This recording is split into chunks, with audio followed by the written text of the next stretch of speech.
Ces points lumineux dans le ciel japonais, c'est le Solar Impulse 2. Il atterrit à l'aéroport de Nagoya, une escale forcée prévue à la dernière minute à cause du mauvais temps.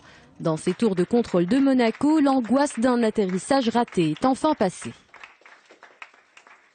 Il y a un soulagement que l'avion soit au sol, le pilote en bonne forme.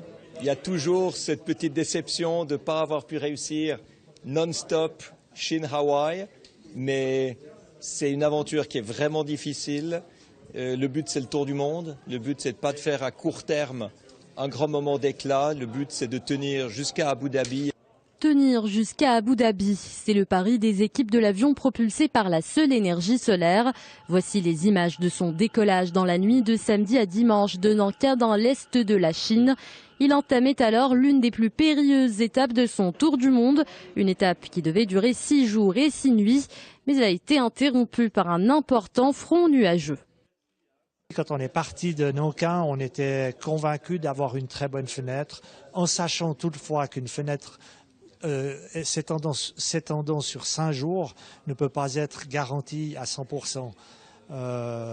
Vu que la météorologie s'est dégradée, le front sur le Pacifique s'est dégradé, on a décidé de prendre cette décision qui favorise plutôt la sécurité que l'aventure dans l'inconnu.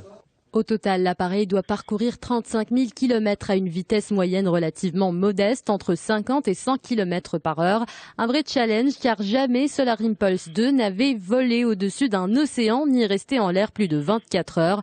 La traversée du Pacifique sur 8 500 km est un défi, mais aussi un exploit aéronautique inédit.